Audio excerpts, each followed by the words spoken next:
Now we're transitioning to the present and beyond. What makes you most proud to work for your organization, Steve? Well, yeah. So I mean, it is the people. It is the people of NASA.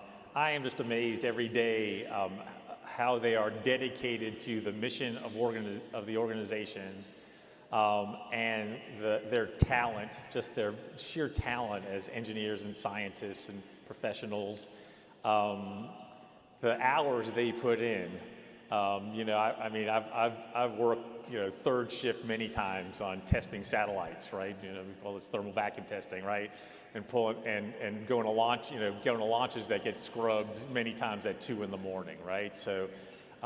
It is, I am just on a daily basis so impressed with the talent and dedication of the people of NASA to our mission and to our university and with our university and industry partners too. And because without them, we could not do what we're doing. And, what we're doing many times is the engineering and the missions that we're flying, technology we're developing, many times is something that has never been done before. We're doing it for the first time. We're usually only building one, and that's it. And it's a tough business. These space missions and air vehicles are very complex systems. They're getting more and more complex every year, and they have to be highly reliable because we only get one shot at it to launch them, and they have to operate in an interesting environment. Temperature ranges that are incredibly hot and incredibly cold, zero gravity, radiation, et cetera. So it's a tough business, but I'm really proud of the team that they consistently do things that have never engineer and operate systems that have never been done before. So you mentioned some of the strengths that you are working on society-wise. You talked about some of the challenges. What about innovation? What is your company working on now that has you most excited? And what type of innovation do you anticipate 25 years from now? Oh, wow, the 25 years one is tough, but yeah. Let's talk about now. So, there are certain goals that we have that are we will not be able to do without technological advancements. So one of the things we're trying to do is expand economic and commercial activity off the surface of the planet into low Earth orbit and beyond, right? We've only had one or maybe two commercially viable space enterprises, and we're trying to really expand that. And it's going to take advances in technology to be able to do that. And one of the things we're really, innovation is the combination of an integration of a set of technologies to deliver value, right? A product or service that provides value. And one of the things we're looking at is in-orbit assembly and manufacturing, right? Building things in space, because a lot of the constraints of a spacecraft and the design constraints are driven by the launch environment, right? You got to survive this really high vibration environment. You got to fit in this pretty small space, a fairing, right? So if we could actually launch a robotic system, so this is a combination of IT advancements, autonomous systems, robotics, and additive manufacturing, 3D printing, as well as sensor technology. And when you integrate that in together, we can actually have a spacecraft on orbit that builds and assembles spacecraft and systems, and you can optimize the design for the environment in which they operate in, which is actually mechanically pretty benign, microgravity, zero gravity environment, and lift the launch constraints. So that can kind of transform, what we're doing. So that's an example of things that can enable commercial. We're trying to do more ambitious robotic missions. We're trying to extend human presence out to the moon and beyond with Artemis. And there are a whole set of challenges there to keep people safe and healthy and operate in large environments, harsh environments. Then we're trying to make continue to make air travel safe, more environmentally friendly by reducing noise, emissions, and fuel burn on aircraft. And we're enabling unpiloted aerial systems or drones in the national airspace. And we're trying to enable flying cars or air taxis. We call it the Jetsons, right? The Jetsons. So maybe not too young to remember the Jetsons, but so we call it urban air mobility. And it's a really interesting set of players. State, local governments, cities and city planners, federal government agencies, There are over 200 companies looking at these types of air vehicles across the world. Uber Elevate, right? They're looking at ride hailing using flying taxis, and so it's a really interesting maybe future innovation in air travel, particularly to relieve traffic congestion in cities. 25 years from now, I really hope we are a two-planet species, that we have people living and working on not only the moon but Mars, and we've developed innovated in the technologies to enable that. I hope we still need to take care of Planet A, Earth, but I'm hoping we can press out into the solar system and beyond. Excellent, thank you. I am going to leave the what advice you have for young professionals in STEM until the last part for all of you, so you can start thinking about that. Next, Mark, what makes you most proud to work for your organization? So two quick things come to mind. I think one is the legacy that Walt started with a company that is never satisfied and is always innovating is alive and well at Disney. So it's fun to work for a company that the impossible is possible, and always looking to be the leaders in innovation and the leaders in storytelling is one thing. And then the other thing that I'm very proud of is I think the Disney company tries to very much be an inclusive type company. We really want to create an environment, a culture. Now I'm talking about the Disney culture itself, where we really have an opening and a welcome environment, and where everybody feels like they can contribute. And I think that's a big deal, and I'm proud of that. Excellent, thank you. And what is your organization doing to strengthen society today, and how will this make a better future?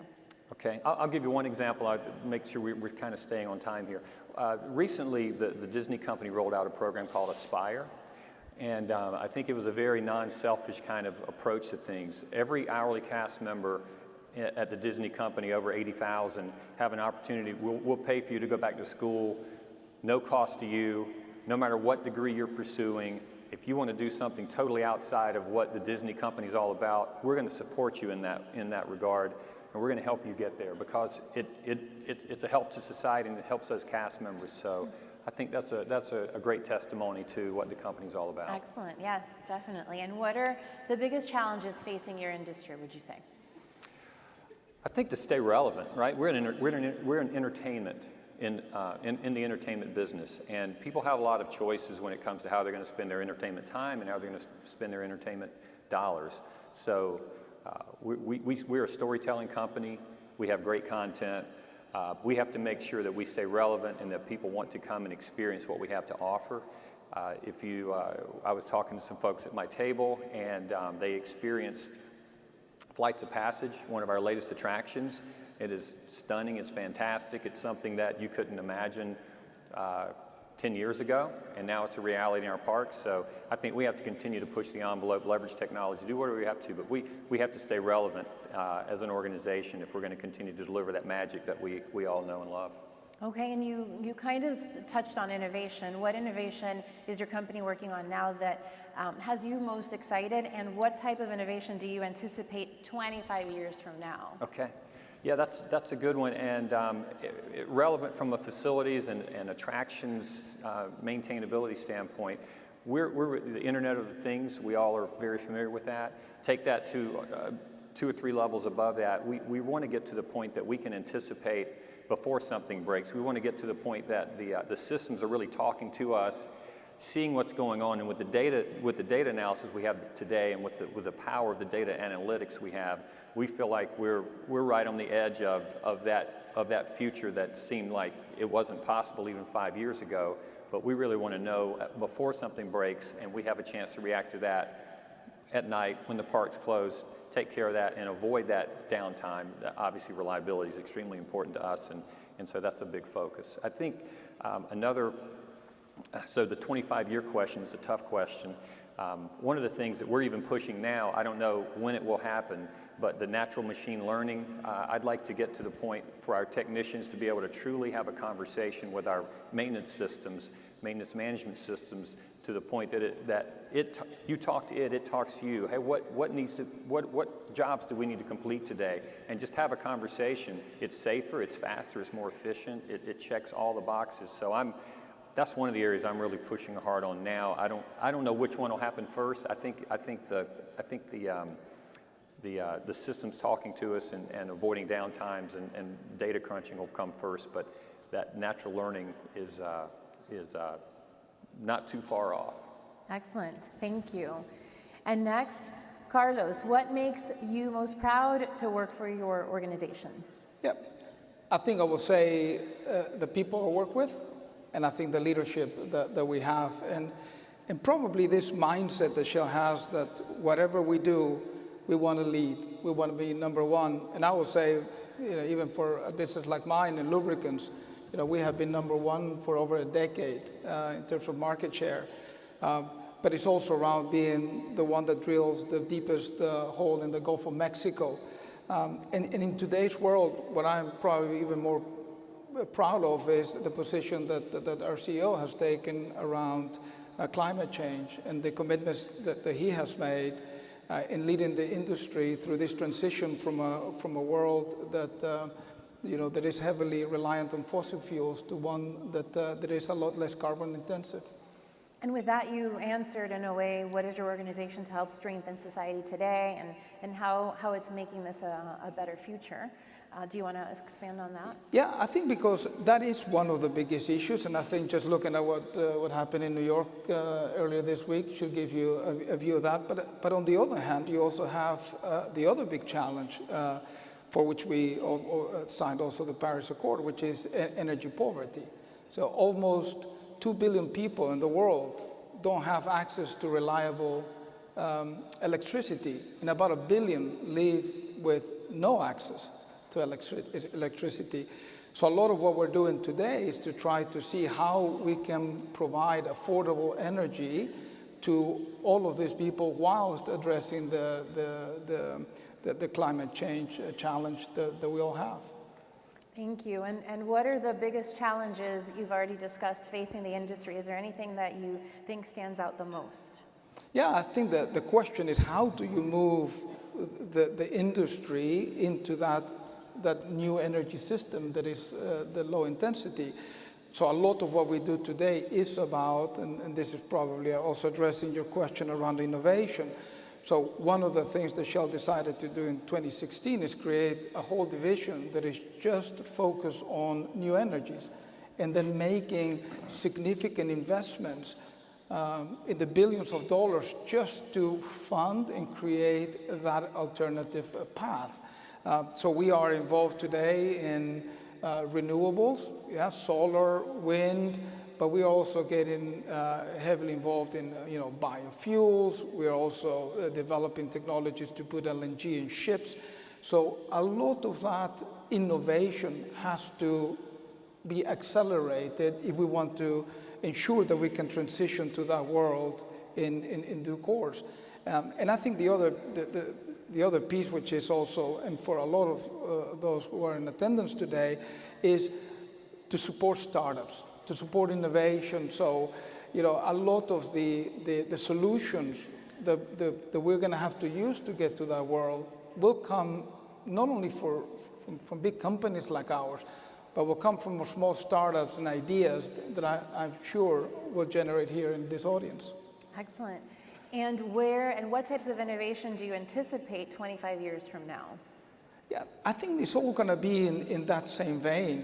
One will hope that, in 25 years, we are looking at the real diverse source of energy that is all renewable, that doesn't really have the carbon impact that it does today. So I can see, networks, and we are working on things like this, electric vehicle charging stations, hydrogen fuel networks, microgrids, providing, electricity to remote areas in the world that have never been able to see it, working on micro LNG to supply electricity and power to remote locations around the world. I think that is what I would like to see. And I would like to see a world that is really addressing the CO2 challenge that it has, but also closing that poverty gap. Thank you very much. Thank you.